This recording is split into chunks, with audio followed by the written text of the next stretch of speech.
Delhi police की, भारत की राजधानी दिल्ली में दिल्ली पुलिस की इतनी बड़ी दो चुके। पहला, लाल किले में दिल्ली पुलिस की एक ऑडिट ड्रिल होती है जिसमें वो डमी बम लेके जाते हैं और अंदर एंटर हो जाते हैं।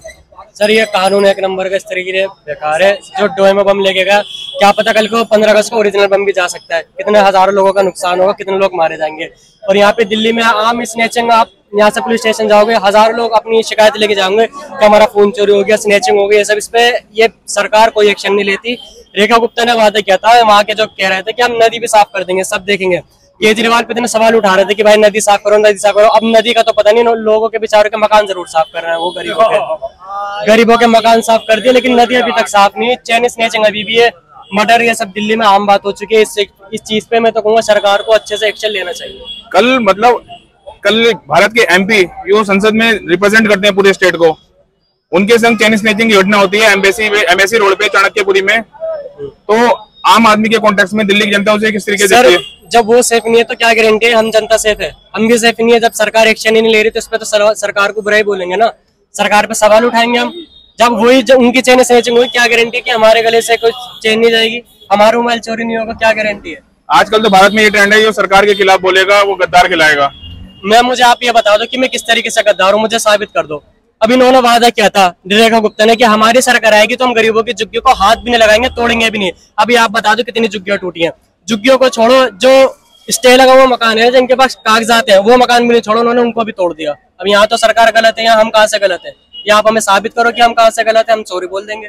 दिल्ली के पूर्व स्वास्थ्य मंत्री डॉक्टर सत्येंद्र जैन, जिन्हें कल साउथ एवेन्यू कोर्ट ने बाइज्जत बरी करा है, उन पे जितने भी एलिगेशन लगाए गए थे वो कोई भी प्रूफ नहीं हो पाए। उनकी जिंदगी के 6 साल जो खराब हुए हैं, उन्होंने जेल में भी कितना टाइम रहे हैं, उस कॉन्टेक्स्ट को देखते हुए दिल्ली की जनता क्या सोचती है? सर मैं आपको बताऊं, यहाँ पे जो रेप होते हैं ना इंडिया में, उसको फांसी दिलाने में भी 6 से 7 साल लग जाते हैं। ये कानून है हमारे इंडिया का। यहाँ ये नहीं कि ऑन द स्पॉट उसको रेप करा उसको फांसी दो, यहाँ ये कानून नहीं है। फिर उसको जेल में रखा जाता है, उसको वहाँ खाना खिलाया जाता है, उसकी भी गारंटी नहीं उसको फांसी की सजा मिलेगी या नहीं। यहाँ पे इतने सारे रेप करने के बाद लोग खुलेआम आम घूमते हैं, तो ये कानून गलत है। इंडिया का मैं तो यही कहूँगा, इंडिया का कानून बाबा राम रहीम, जिसे आज 24 या 25वीं पेरोल मिली है, उन्होंने इससे आप थोड़ा क्लियर करो, उन्होंने करा क्या था? सरकार उस टाइप की है कि जबकि सरकार को पता है कि उन्होंने क्राइम किया है और उसके बाद भी 24वीं 25वीं पेरोल दे रहे हैं, वो तो क्यों दे रहे हैं? यही तो प्रॉब्लम है सबसे बड़ा। अपने वोट बैंक के आगे वो देश की बच्चियों को नहीं देखते हैं। हाँ, तो यही तो मैं प्रॉब्लम आपको बता रहा हूँ ना, यही प्रॉब्लम है। और यही है भाई, उनकी बहुत बड़ी टैगलाइन है, बेटी बचाओ बेटी पढ़ाओ। यहाँ तो मुझे ये आपसे सहमत रखते हैं? सहमति कहाँ हो रहा है बताओ आप? बेटियां कहाँ बच रही हैं?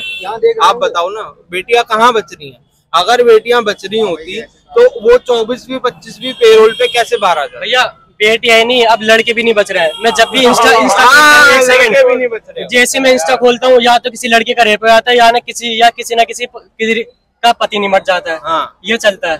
ना लड़की सेफ है ना लड़के सेफ है, ये कानून है इंडिया का। आज के टाइम पे कोई सेफ नहीं है, ना लड़के सेफ है ना लड़कियां सेफ है। जहाँ पे लड़के सही हैं वहाँ पे लड़कियां गलत है, और जहाँ पे लड़कियां गलत हैं लड़कियां सही हैं, वहाँ लड़के गलत है। क्या देश में कानून में कुछ चेंज लाने की जरूरत है? सर बहुत ज्यादा जरूरत है, देश का माहौल हद से ज्यादा खराब है, बहुत ज्यादा जरूरत है। सर मैं तो एक ही बात बोलना चाहता हूँ, यहाँ पे दुबई वाला रूल होना चाहिए कि अगर किसी का ये साबित होता है कि भैया उसने रेप करा है, तो उसको ना तो मारो और ना उसको जिंदा छोड़ो, उसको इस हालत में छोड़ दो कि अगली बार कोई रेप करेगा ना तो वो 36 बार सोचेगा कि इस बंदे के साथ में ये हुआ था। ये रूल होना चाहिए। ना उसको मारो और ना उसको जिंदा छोड़ो। उसको देख करके अगर जिसके मन में रेप करने की भी बात आएगी, वो सोचेगा कि इसके साथ में ये हुआ था, तो क्राइम अपने आप कम होगा। ये वाली बात है। कल भारत की राजधानी में 2 इतनी बड़ी सुरक्षा की चूक होती है। पहला, लाल किले पे दिल्ली पुलिस की ऑडिट ड्रिल होती है, जिसके अंदर वो डमी बम लेके जाते हैं और अंदर एंटर कर जाते हैं लाल किले के।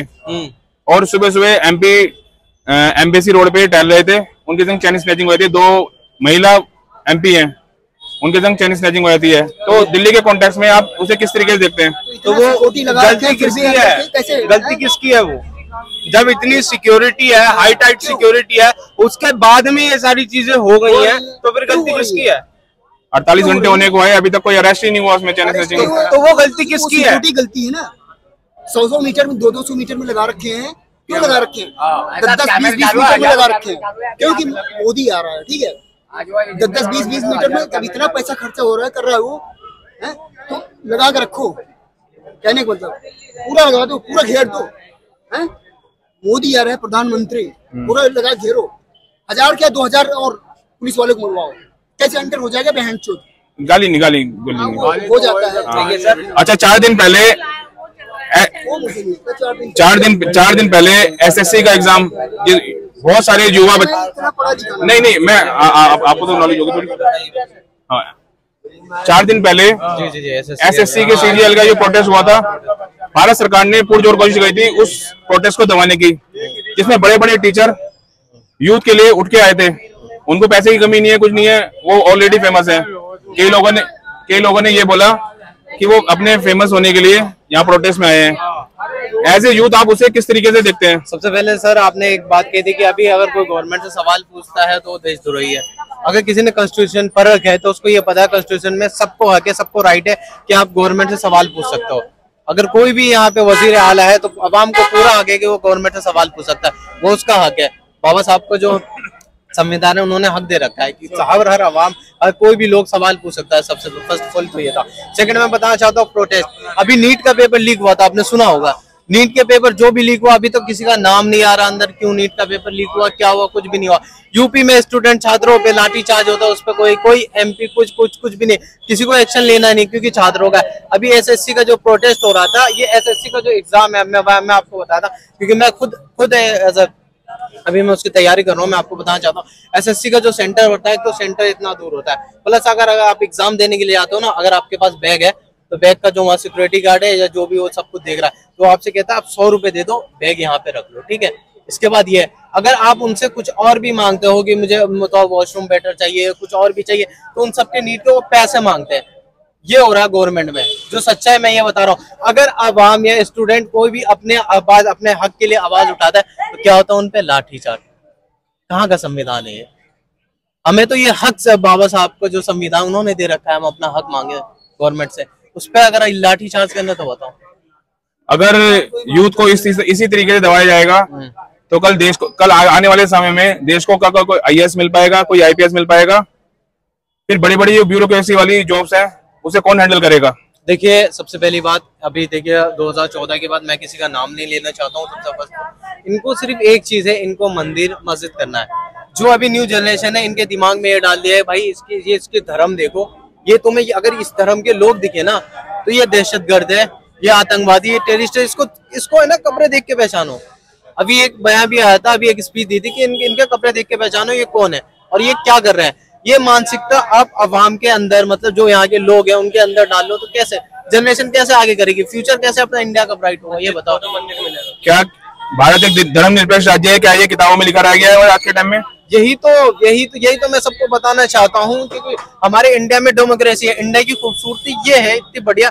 बाहर के देशों के लोग ये कहते हैं कि इंडिया में हिंदू, मुस्लिम, सिख, ईसाई सब आपस में बहुत प्यार मोहब्बत से रहता है। पर अब ये क्या है, हर मस्जिद खोदो आप, उसके अंदर आपको मंदिर दिखेगा। लोगों में ये डाल दिया है। अब ये करो, आप एक काम करो, कॉपी कलम ये सब घर पे रख दो, पेन वगैरह कुछ भी मत करो, हाथ में एक तलवार ले लो, जाओ आपस में लड़ो मरो कि भाई मुझे ये मंदिर चाहिए और मुझे ये मस्जिद चाहिए।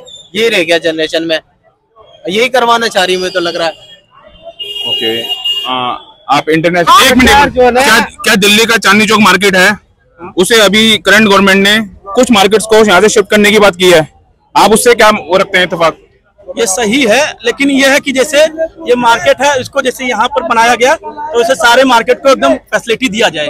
ये नहीं कि मतलब इधर उधर फेंक दिए, तो अच्छी फैसिलिटी मिले तो अच्छी बात है मेरे हिसाब से। चांदनी चौक अकबर के टाइम पे है, इतिहास बहुत बड़ा, ठीक है जी। ये चांदनी चौक अगर यहाँ से निकल गई कहीं और तो नया अकबर नहीं बनेंगे ना, तो नया कोई प्रधानमंत्री बनेंगे, ठीक है जी। ये तो ये कि दिल्ली की जो ये है, हमारा चांदनी चौक दिल्ली का दिल है, हिंदुस्तान का दिल है, ठीक है जी। इसको बर्बाद करने में लगे हुए और कुछ भी नहीं।